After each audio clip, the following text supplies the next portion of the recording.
అధికారంలో ఉన్న సభ్యులకే ఇవ్వడం అనేది ఇంతవరకు జరగలేదు. 1967 నుంచి కూడా ప్రతిపక్షానికి ఇస్తూ ఉన్నారు. అనేక పార్లమెంట్లో కూడా 1950లో జనవరి 26 ఒక అమెండ్మెంట్ జరిగింది. ఆర్టికల్ 309 బ్రాకెట్లో అయ్యి అని చెప్పి ఆ ఆర్టికల్ ప్రకారం కూడా ప్రతిపక్షానికి ఇవ్వాలని వాళ్ళు మార్పు చేసి అనేక మంది కేవలం ప్రతిపక్ష సభ్యుడి హోదా, ప్రతిపక్ష నాయకుడి హోదా లేని పార్టీలకే ఈ పిఎస్సి చైర్మన్ పదవిని ఇస్తూ వచ్చారు. ఉదాహరణకు బీజేపీకి ఇద్దరు సభ్యులుంటే 1981-82లో శ్రీ సతీష్ అగర్వాల్ అని చెప్పి వారికి ఈ పిఎస్సి చైర్మన్ పదవిని పార్లమెంట్లో ఇవ్వడం జరిగింది. ఈ విధంగా అనేక మంది 20 మంది 30 మంది ఉండే సభ్యులకు కూడా పార్లమెంట్లో ప్రతిపక్ష నాయకుడు హోదా లేని పార్టీలకు కూడా ఈ పిఎస్సి చైర్మన్గా అనేక పర్యాయాలు ఇచ్చారు. మరి ఆ విధంగా చేయడం వల్ల పబ్లిక్ అకౌంట్స్ కమిటీ అంటే ఒక రెస్పాన్సిబుల్గా పనిచేస్తుంది. పనిచేసేదే కాకుండా ప్రభుత్వం ఏదైనా చేసే తప్పిదాలన్నీ కూడా ఎత్తి చూపుతుంది అని చెప్పి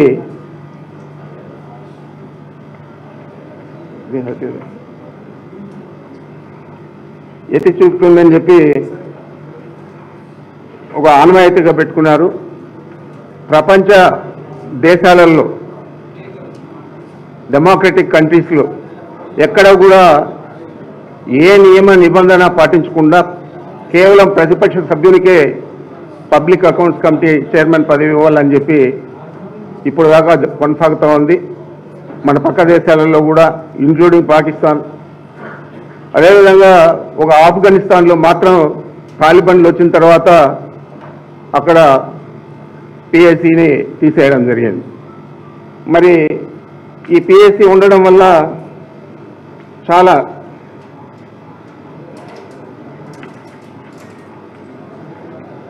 మనం గతంలో అనేక కుంభకోణాలన్నీ కూడా వెలికి తీసిందంతా కూడా పిఎస్సి కమిటీనే అని చెప్పి ఉదాహరణ కొన్ని చెప్తున్నాను. బొఫర్స్ కుంభకోణం వచ్చి 1980 చివరిలో 1990 మొదటి అప్పుడు స్వీడన్ సంస్థ బొఫర్స్తో నిధులు దుర్వినియోగం చేశారని చెప్పి పిఎస్సిని ఆ రోజు చైర్మన్గా ఉన్న చంద్రజిత్ యాదవ్ వెలికి తీశాడు. అదే 2G స్పెక్ట్రమ్ 2010 ప్రారంభంలో ఆ రోజు మురళీ మనోహర్ జోషి దాన్ని వెలికి తీశాడు. అదేవిధంగా సుప్రీంకోర్టు 122 టెలికాం లైసెన్సులు మన పబ్లిక్ అకౌంట్స్ కమిటీ రిపోర్ట్ను బట్టి క్యాన్సిల్ చేసింది. కోల్గేట్ అని చెప్పి 2010 మధ్యలో వచ్చిన కోల్ అలొకేషన్ స్కామ్ కూడా పిఎస్సినే బయటకు తీసింది. కామన్వెల్త్ గేమ్స్లో చాలా అవినీతి జరిగింది 2010లో అంటే అప్పుడు కూడా పిఎస్సినే వెలికి తీసింది. ఈ విధంగా ఒక రెస్పాన్సిబిలిటీ తీసుకొని ప్రభుత్వంలో ఏది కూడా నిధుల దుర్వినియోగము లేకపోతే ఇతరత్ర అవినీతి కార్యక్రమాలు జరగకుండా ఒక వాచ్ డాగ్గా పనిచేస్తూ ఉంది. మరి ఇలాంటివి మన రాష్ట్రంలో తీసుకుంటే కంబైన్డ్ స్టేట్లో 1994లో కాంగ్రెస్ పార్టీకి ప్రతిపక్ష హోదా లేకపోయినా కూడా ఆ రోజు కూడా పిఎస్సి చైర్మన్ పదవి అప్పుడు శాసనసభ్యురాలుగా ఉన్న గీతారెడ్డికి ఇవ్వడం జరిగింది. మరి మొన్న మాకు 151 సభ్యులు ఉంటే అప్పుడు కూడా మేము మాకు అధికార బలం ఉన్నా కూడా మేము తీసుకోకుండా ఏదైతే 1967 నుంచి ఈ ఆనవాయితీగా వస్తూ ఉందో ఆ ఆనవాయితీ ప్రకారం మేము ఆ రోజు పయ్యవోలు కేశవ్ గారిని నియమించడం జరిగింది యునానిమస్గా. మరి ఈ విధంగా ఒక ఆనవాయితీ ప్రకారం వచ్చేదాన్ని అంతా కూడా తప్పుదోవ పట్టించి ఈరోజు పిఎస్సి చైర్మన్ పదవి అధికారంలో ఉండే వాళ్ళే తీసుకుంటే దానికి ఏం న్యాయం జరుగుతుందని చెప్పి నేను అడుగుతా ఉన్నాను. అంచేతే ఈరోజు మేము డెమోక్రసీ మీద నమ్మకం ఉంది, ప్రజాస్వామ్య వ్యవస్థల మీద నమ్మకం ఉంది మాకు వైఎస్ఆర్ కాంగ్రెస్ పార్టీకి, మా నాయకుడు జగన్మోహన్ రెడ్డి గారికి. మరి జగన్మోహన్ రెడ్డి గారు అక్కడ ప్రతిపక్ష సభ్యుడి హోదా, ప్రతిపక్ష నాయకుడి హోదా అడిగితే కూడా ఇచ్చే పరిస్థితి లేకుండా ఉంది ఈ ప్రభుత్వం. అదేవిధంగా ఈరోజు అతను కోర్టులో వేస్తే దానికి ప్రభుత్వం రిప్లై కూడా పిటిషన్ ఇవ్వలేదు. ఇలాంటి పరిస్థితుల్లో మేము ఈరోజు ఈ పిఎస్సి కమిటీకి ఎన్నికలు నిర్వహించడం దురదృష్టంగా భావించి దీన్ని బాయ్కాట్ చేస్తూ ఉన్నామని చెప్పి మీ ద్వారా తెలియజేస్తూ ఉన్నాను. Thank you.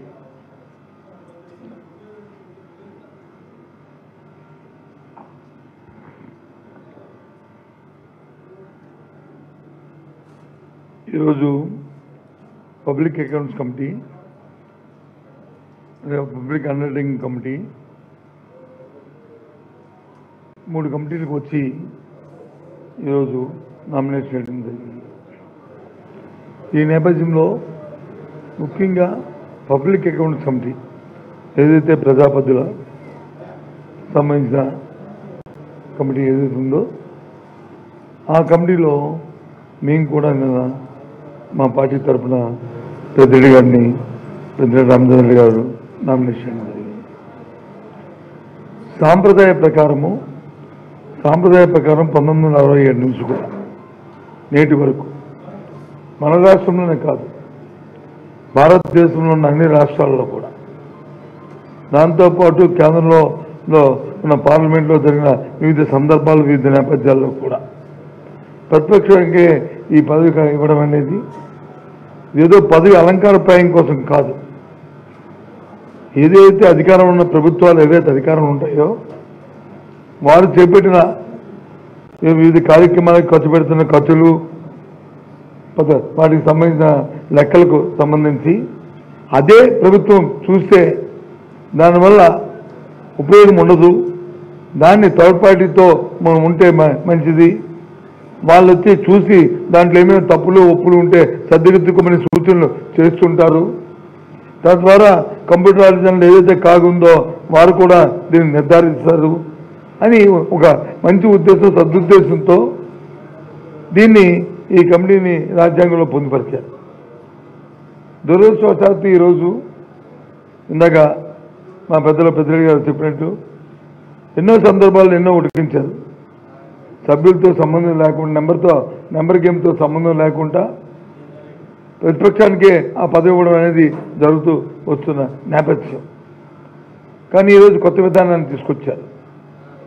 మేము శాసనసభలో మా తాలూకా మెజారిటీ ఉంది కాబట్టి, మేము వచ్చి 160 పైచులకు మేము ఉన్నాం కాబట్టి, మీరు 11 మంది సభ్యులే ఉన్నారు కాబట్టి ఒక సభ్యుడు గెలవాలంటే మీకు 18 మంది శాసనసభలు ఉండాలని కొత్త జవాబాన్ని తీసుకొచ్చారు.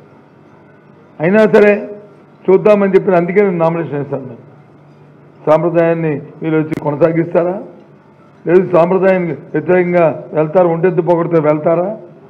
ఎందుకంటే ఇది ప్రజాస్వామ్యం. ప్రజాస్వామ్యం అంతా నేను అనుకుంటే, అంతా నాదే అనుకుంటే, నాకెవరూ తెలియదు అనుకుంటే అది పొరపాటు. ప్రతి 5 సంవత్సరాలకు ఒకసారి ప్రజలు తీర్పిస్తుంటారు. అందరూ చూస్తున్నారు ఎవరు ఏం చేస్తున్నారు అని. మనకంట ప్రజలు చాలా ఆలోచన చేస్తున్నారు.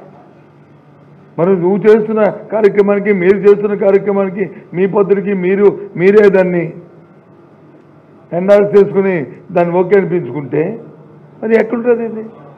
అలాగని మీరు తప్పు చేస్తారా, తప్పు చేయడానికి కాదు ఇక్కడ ప్రశ్న. మన తాలూకా సాంప్రదాయం అది. ఎందుకు ప్రతి సంవత్సరం సామాన్యుడు ఒక ఆడిట్ చేసుకుని లెక్కలు పెట్టినప్పుడు ఒక ఆడిట్కి ఇచ్చి ఆడిట్ ద్వారా ఎందుకు పెట్టించుకుంటాం? అడిగితే ఎందుకు అకౌంట్ పెట్టి చేస్తారు? ఇది ఒక సాంప్రదాయంగా వస్తున్న ఒక చెక్ అండ్ ఇది. కానీ ఇవాళ చాలా దురదృష్టం. మన దేశంలో రాష్ట్రాల్లోనే కాదు, ప్రపంచంలో అన్ని దేశాల్లో కూడా ఏదైతే ఈ కమిటీ ఉందో పబ్లిక్ సంబంధించిన అంశాలు ఏమున్నాయో అక్కడ కూడా ప్రతిపక్షాలకే ఇస్తారు. చెప్పనండి, ఏ దేశంలో లేదు చెప్పనండి. ప్రజాస్వామ్యబద్ధంగా ఉన్న ఏ దేశమైనా సరే అందరూ కూడా ఇస్తారు. ఏదో ఇందాక పెద్దరెడ్డి గారు ఉడికించినట్టు ఏ తాలిబాన్లో లాంటి తప్ప అలాంటి సంస్కృతి మనకు కావాలా? అలాంటి సంస్కృతిని మనం ఇక్కడ పెంచి పోషిద్దామా? అది మంచిదేనా ఆ సాంప్రదాయం? ఏదో పిఎస్సి చైర్మన్ మాకు అలంకార ప్రేమో లేకపోతే దాని నుంచి ఏదో పెద్దగా మాకు ఒరిగేదటో కాదు. మేము మా బాధ్యత ప్రజాస్వామ్యంలో అది బాధ్యత. ఓ ప్రతిపక్షంతో ఒక బాధ్యత, అధికార పక్షం వచ్చి వాళ్ళు కూడా వాళ్ళ బాధ్యత. కానీ ఇవాళ అవన్నీ తొంగలో తొక్కారు. ప్రజాస్వామ్యం లేదు, మా ఇష్ట రాజ్యమని చెప్తున్నారు.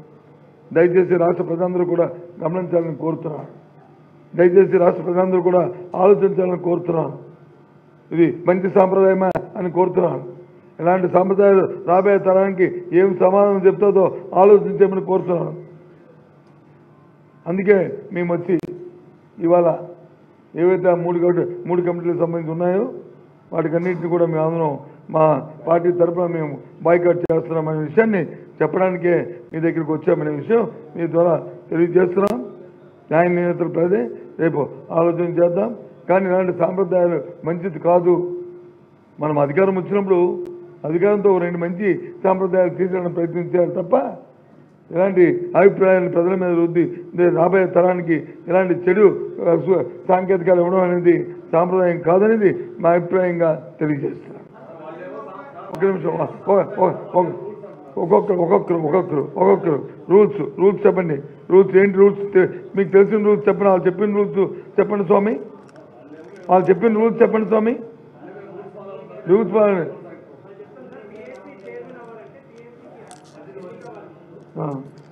మరి ఇద్దరు సభ్యులు ఉన్నప్పుడు పార్లమెంట్లో ఏ రకంగా వాళ్ళకి వచ్చి ఎన్నిక ఇచ్చారు? అది డిస్కషన్లో నెగోషియేషన్ బట్టి సాంప్రదాయం బట్టి ఆలోచన ఉంటుంది. మేము వేసాము, నామినేషన్ వేసాము, వాళ్ళు అయిపోతారు కదా. ఒక ఖాళీ పెట్టి సరిపోయింది కదా, ఆటోమేటిక్గా అది అయిపోయింది కదా. ఇదండి ఇద్దరు వేసాము మేము అయిపోయి అది పోటీ లేదు కదా దానికి. అది ఆటోమేటిక్ వద్దు. పోటీ లేని ఎందుకు అవరా? మరి పోటీ ఉంటే కదా, పోటీ ఉంటే మేము దూరం అని చెప్పాం. మేము ఏదైనా సరే మేము పోటీ ఉంటే దీనికి వ్యతిరేకం.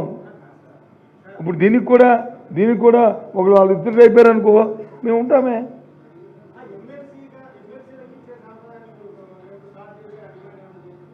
నాకు అర్థం అవ్వలేదు. అది నేను ఇంకా అది వెళ్తే అది అడిగాను అనుకోండి. నేను అది అడిగాను, చూడండి ఇది గుంతమ్మ కోరికలు కోరుతున్నాను అన్నాను సార్. అది గుంతమ్మలు కోరుతున్నాను. ఇప్పటికే ప్రధాన ప్రతిపక్షంగా ఉన్న మేము ఇప్పటికే గుర్తింపు ఇవ్వలేదు. ప్రతిపక్షం అంటే ఏంటి? నెంబర్ గేమ్ కాదు. రెండు పార్టీలు ఉన్నప్పుడు అధికారం ఎన్నికైన పార్టీ అధికార పక్షం అవుద్ది, ఓటమి చెందిన పార్టీ ప్రతిపక్షం అవుద్ది. ప్రతిపక్షం తాలూకు బాధ్యత ఏంటి? గొత్తెత్తి ప్రతి అంశాన్ని ప్రజల తరఫున వాణి వినిపించేది ప్రతిపక్షం. ఆ అవసరం పోతే ప్రజాస్వామ్యం డెమోక్రసీ ఎక్కడుంటుంది? అది మేము చెప్తుంది, అది మిమ్మల్ని అడిగింది.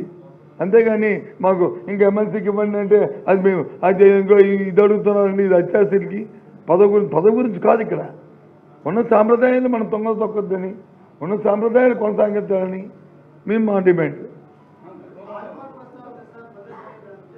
లేదండి తాలిబాన్ అంటే అక్కడ ఒక దగ్గర లేదు, ప్రపంచంలో మీ అందరూ నెట్లో చూసుకొచ్చాము. ఏ దేశం లేదు, ఏ రాష్ట్రం లేదు, ఎక్కడ లేదు అంటే అక్కడ ఏంటంటే వాళ్ళ తాలూకు ప్రభుత్వం వేరు, వాళ్ళ ప్రభుత్వం వేరు.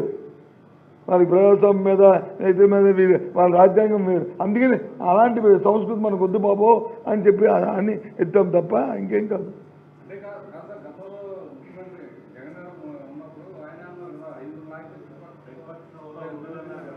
సార్ ఇగో చెప్తానంటా ఒక విషయం ఆయన అన్నారు, లాగారు, చేశారు, చేశారు అన్నారు కదా, చేశారా? చేయలేదు కదా, ఒకటి చేయలేదు కదా, ఒకటి. రెండోది ఆ రోజు మరి ఒక్కడే కదా మరి ఆయన మరి ఎన్నికలు జరగాలనుకుంటే స్పీకర్ మా మనిషే కదా, ఎందుకు కేసు గారికి ఎందుకు పెడతాం? పెట్టాల్సిన అవసరం లేదు కదా, పెట్టాల్సిన అవసరం లేదు. ఆ మూర్ఖత్వంతోనో లేకపోతే ఆ బుల్డోజ్తోనో చేయాలనుకుంటే ఆయన పెట్టాల్సిన అవసరం మాకు లేదు కదా, లేదు కదా. అది ఆలోచన మా బుర్రలో రాలే, ఇలాంటి ఆలోచన మా బుర్రలోకి రాలేదు. అది మా తాలూకు ఆలోచన. అర్థమైంది సార్? ఓకేనా?